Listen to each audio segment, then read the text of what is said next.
Hi everyone, it's Tamara here with another card making tutorial. This week I'm using another of the amazing images from the WonderingWabbit Savannah Mega Bundle. I've chosen to colour up the elephant and some rocks and plants that come with the scenery parts of the set, plus also the actual sentiment comes with the set as well. I just love being inspired by things that I see either in nature, or this one actually happened to be on a recent Simon Reeves Kalahari documentary I was watching.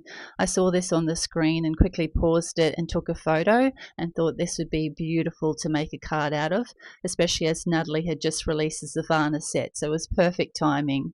So I've actually printed out a sentiment that I'm going to use for this card and just going to cut that out with a stitch rectangle die and attach that to my Make Art station to do some ink blending. So I've lined it up on the grids so that I can get a nice straight line. So it's lined up at the top grid, and now I'm just lining it up with another one of the white lines down the bottom to seal off where I don't want any ink to go. And I'm just going to pop that there as well to make sure I don't accidentally get ink where I don't want it. Now to create my sun, I've just grabbed one of my small round dies and just going to use some masking paper to create a mask where my sun's going to sit. So I've run that through the die cutting machine and just going to attach that to the card front, and that's going to be the perfect spot for my sun. I'll be doing some ink blending in Distress Oxides, Dusty Concord, Villainous Potion, Festive Berries and Abandoned Coral. Now I'm going to have the darker purples going up to the lighter purples, then blending into our reds. So I'm starting off with the Villainous Potion right at the bottom, and I'm just using my Dome Sponge applicators today to do my ink blending, as I'm just working on smooth white cardstock. So these I find are the best for smooth white cardstock. So I'm just working in circular motions, just making sure I'm getting a nice blend between my colors. And now I'm going to start blending from that purple into our reds. So this does take a little bit of working back and forth to make sure you get a nice smooth blend, because they're not like the best colors that marry against each other. So you just need to work it until you get that perfect blend. So I do keep going back and forth with that Villainous Potion and the Dusty Concord as well, to make sure that I don't lose that really deep purple down the bottom of that ink blending. So I'm just working between the two Festive Berries and Abandoned Coral, the two reds, just making sure I get really a nice deep red sky, and then just keeping on working back and forth with that Dusty Concord and the reds to make sure we get a nice smooth blend, and just bringing that final little go of the Villainous Potion, and I'll set that aside to dry now.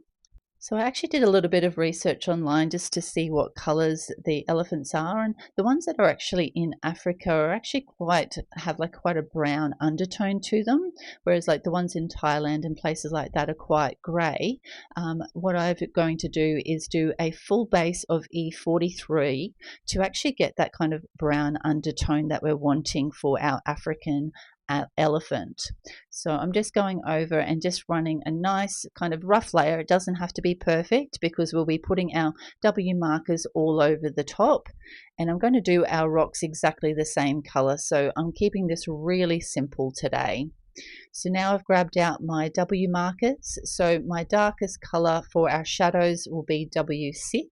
So I'm just going obviously where those ears will flip over, and also I'm kind of keeping the shadows to the left hand side of his face and down to the body. Now also all the elephants, they've got the same color pretty much all over, so in their ears, their whole body, and even their actual hooves are the same color. So that's why I'm going to keep this really simple and really kind of in keeping with the actual elephants that I was referring to. So now I'm going in with my second color, which will be my W4, to blend out that W6, and just adding a little bit of shadow on that ear, but we didn't want a darker shadow because this will be where our lightest part will be. So I'm just working up and out, and now we'll go in with our W2 to blend that out. I'm not going all the way because I am going to come in and do another coat just to reinforce our colors, and it was a little bit patchy because we did have that E43 underneath. So just working that out for our first layer. Don't forget the tail, and now we'll go back in with our final color, which is our W0, to work out to our lighter space. And we'll go on the ears and just down that front leg and the back hind. So we'll go through our colors again. We don't need to worry about the E43 because that was our base layer, but I am going to go in now and use our W markers again from the darkest W6, just reinforcing those shadow areas so that they did get a little bit lost in our first coloring. So we're just setting up hopefully where the legs would throw a shadow and where the ear throws the shadow. And now we'll bring in our W6. Sorry, I missed a little bit there, so we brought the W6 and now the W4 to blend that out. Just working in little flicking motions, working into our highlight space. So I didn't want him to be too dark, so you will see I'm being not very generous with the W6 and W4. Our main colors that we'll be showing will be our W2 and our W0. So now just blending out. Most of this will be quite dark because of that leg and also the trunk. And blend that ear out. And we'll come in with our W2 to blend out the W4, working into that lighter space. So most of that, we're just leaving that little bit of a highlight showing where our W0 will go. So just on that outer ear, outer leg, and to the right hand side of his face. We're not forgetting our rocks. And our final pass with our W0 to finish off the whole image. So onto the right hand side of his face. So I did miss it blending up underneath that little chin there. And finish off with our W0. So that is the colouring of the elephant all done. As I said, really quick and simple. And if you did manage to go over his eyes, you can reinforce those little catch lights that are in there. I'm just using a Jelly Roll 08 to just reinforce those little catch lights. So now I'm just going to do really simple colouring with the greenery, just two colours, YG99 to have like a little shadow, and then G82 to blend that out. So really simple, just two colours that you need. So a really dark colour and a lighter colour to offset that.